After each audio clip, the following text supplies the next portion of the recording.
यह यूनिवर्स बहुत बड़ा है और रहस्यों से भरा हुआ है।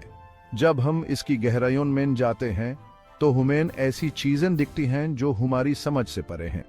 डार्क मैटर के रहस्य से लेकर दूसरी दुनिया के होने तक ये कॉस्मोस हमें खोज करने के लिए बहुत सारे मौके देता है। इन रहस्यों में से एक है इनविजिबल स्टार्स और डायसन स्फीयर्स। इनविजिबल स्टार्स से बहुत कम या बिल्कुल भी लाइट नहीं निकालती, जिसे उन्हें देखना बहुत मुश्किल होता है, जबकि डायसन स्फीयर्स स्टार्स के अराउंड बेने हाइपोथेटिकल मेगास्ट्रक्चर्स हैं जो उनकी एनर्जी का यूज करते हैं। इस सफर में हमारा साथ दीजिए जब हम इन कॉस्मिक एनिग्मास के रहस्यों को खोलते हैं। जब हम स्टार्स के बारे में सोचते हैं तो हम अक्सर रात के आसमान में चमकती हुई चीजें इमेजिन करते हैं, लेकिन सारे स्टार्स चमकते नहीं हैं। कुछ स्टार्स, जिनको इनविजिबल स्टार्स कहा जाता है, बहुत कम या बिल्कुल भी लाइट इमिट नहीं करते, जिसे उन्हें देखना बहुत मुश्किल हो जाता है। इनविजिबल स्टार का एक एग्जाम्पल है ब्लैक होल, स्पेस टाइम की रीजन्स जहां ग्रेविटी इतनी स्ट्रांग होती है कि कुछ भी लाइट भी एस्केप नहीं कर सकती। एक और टाइप का इनविजिबल स्टार है ब्राउन ड्वार्फ, जिसे अक्सर फेल्ड स्टार्स कहा जाता है क्योंकि ये इतने मैसिव नहीं होते कि न्यूक्लियर फ्यूजन को सस्टेन कर सकें। इनविजिबल स्टार्स अपनी इलूसिव नेचर के बावजूद कॉस्मोस को समझने में बहुत इंपॉर्टेंट रोल प्ले करते हैं। ये हमें स्टार्स की लाइफ साइकिल्स और यूनिवर्स में मैटर के डिस्ट्रीब्यूशन के बारे में जानकारी देते हैं। स्पेस की विशालता स्टार्स को हमारी नजरों से छुपा कर रखने के लिए काफी मौके देती है। स्टार्स के छिपने के पीछे कई रीजंस हो सकते हैं, जिसे वो हमारे सबसे पावरफुल टेलीस्कोप्स से भी इनविजिबल हो जाते हैं। स्टार्स के छिपने का एक रीजन हो सकता है उनका इंट्रिंसिक फेंटनेस, जैसे ब्राउन ड्वार्फ्स जो अपने कम मैस और न्यूक्लियर फ्यूजन की कमी की वजह से बहुत फेंट होते हैं। एक और रीजन हो सकता है सर्कमस्टेलर डिस्क्स की मौजूदगी, जो गैस, डस्ट और डिब्रीज से बने होते हैं और यंग स्टार्स को घेरे रहते हैं और उनकी लाइट को ब्लॉक कर देते हैं। इसके अलावा गैलेक्सी में फैला इंटरस्टेलर डस्ट और गैस स्टारलाइट को अब्सॉर्ब और स्कैटर कर सकता है, जिससे दूर की ऑब्जेक्ट्स की लाइट डिम हो जाती है। यह इंटरस्टेलर एक्सटिंक्शन स्टार्स को उनकी एक्चुअल ब्राइटनेस से कम ब्राइट बना सकता है या फिर उन्हें हमारी नजरों से पूरी तरह छुपा सकता है। 1960 में फिजिसिस्ट फ्रीमैन डायसन ने एक अलग ही आइडिया पेश किया, डायसन स्फीयर। डायसन ने एक ऐसे हाइपोथेटिकल मेगास्ट्रक्चर की कल्पना की जो किसी स्टार के चारों ओर किसी एडवांस्ड सिविलाइजेशन द्वारा बनाया गया हो, ताकि उसकी अपार एनर्जी आउटपुट को कैप्चर और यूटिलाइज किया जा सके। डायसन ने तर्क दिया कि एक टेक्नोलॉजिकली एडवांस सिविलाइजेशन आखिरकार अपने होस्ट स्टार की पूरी पावर का यूज करना चाहेगी। डायसन स्फीयर्स के कंसेप्ट का यूनिवर्स और एक्स्ट्रा टेरेस्ट्रियल इंटेलिजेंस की खोज के बारे में हमारी समझ पर गहरा प्रभाव पड़ता है।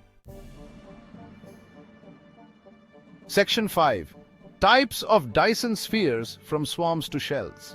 डायसन स्फीयर के एक कंसेप्ट अपने इनिशियल प्रपोजल के ही बाद से विकसित हुआ है, जिससे इसकी कई इंटरप्रिटेशन सामने आई हैं। जहां क्लासिक इमेज एक स्टार को घेरे हुए एक सॉलिड शेल का है, वहीं दूसरे डिजाइन्स भी प्रपोज किए गए हैं। एक वेरिएशन है डायसन स्वॉर्म, जिसमें स्टार की परिक्रमा करने वाले इंडिपेंडेंट सोलर कलेक्टर्स की एक बड़ी संख्या होती है। दूसरा वेरिएशन है डायसन बबल, जिसमें सोलर रेडिएशन प्रेशर द्वारा सस्पेंडेड स्टैटिक सोलर सेल्स का एक नेटवर्क होता है। सबसे एम्बिशियस डिजाइन है डायसन शेल, एक सॉलिड स्फीयर जो स्टार को पूरी तरह से घेरे रहता है और उसकी पूरी एनर्जी आउटपुट को कैप्चर करता है। हर टाइप के डायसन स्फीयर के अपने एडवांटेजेस और चैलेंजेस होते हैं, और यह देखना बाकी है कि कौन सा डिजाइन, यदि कोई है, तो एक सफिशिएंटली एडवांस्ड सिविलाइजेशन इंप्लीमेंट करना चाहेगी। Section 6 Invisible Suns Detecting Dyson Spheres and Their Implications। किसी डायसन स्फीयर का पता चलने से यूनिवर्स और उसमें हमारी जगह के बारे में हमारी समझ पर गहरा प्रभाव पड़ेगा। यह एक ऐसी एक्स्ट्रा टेरेस्ट्रियल इंटेलिजेंस के अस्तित्व की पुष्टि करेगा जो खुद से कहीं ज्यादा बड़े पैमाने पर इंजीनियरिंग करने में सक्षम है। डिटेक्शन का एक पोटेंशियल मेथड इस तथ्य पर निर्भर करता है कि एक डायसन स्फीयर इलेक्ट्रोमैग्नेटिक स्पेक्ट्रम के इंफ्रारेड पोर्शन में कुछ रेडिएशन एमिट करेगा।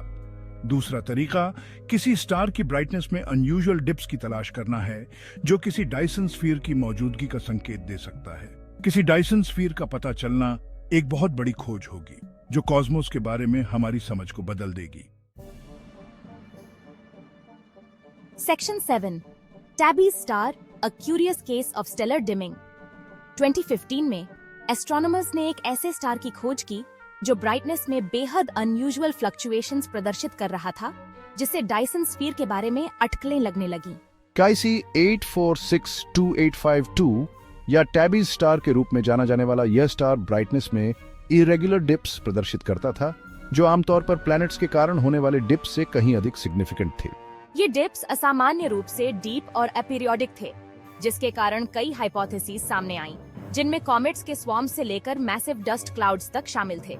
हालांकि एक डायसन स्फीयर की संभावना पर विचार किया गया था, लेकिन अधिकांश साइंटिस्ट्स का मानना है कि एक मोर मंडेन एक्सप्लेनेशन होने की संभावना है। हालांकि टैबी स्टार में डायसन स्फीयर होने की संभावना नहीं है, लेकिन इसका behaviour advanced extraterrestrial civilisations के संकेतों की खोज की चुनौतियों और एक्साइटमेंट पर प्रकाश डालता है। Section 8. The search continues, unveiling the secrets of the cosmos. Invisible stars और Dyson spheres के concepts. कॉस्मोस की विशालता और रहस्य की याद दिलाते हैं। इन इल्यूसिव ऑब्जेक्ट्स और उन सिविलाइजेशंस की खोज जो उन्हें बना सकती हैं, हमारी इंसेशेबल क्यूरियोसिटी का प्रमाण है। जैसे जैसे हमारी टेक्नोलॉजी आगे बढ़ती है, हमें स्पेस की गहराई में झांकने के लिए नए टूल्स मिलते हैं, जिससे इनविजिबल स्टार्स और डायसन स्फीयर्स का पता लगाने की हमारी संभावनाएं बढ़ जाती हैं। हर नई खोज हमें कॉस्मोस के रहस्यों को उजागर करने के करीब ले आती है। Section 9 conclusion, the allure of the unknown. यह यूनिवर्स बहुत बड़ा है और रहस्यों से भरा हुआ है, डार्क मैटर से लेकर पृथ्वी से परे जीवन की संभावना तक।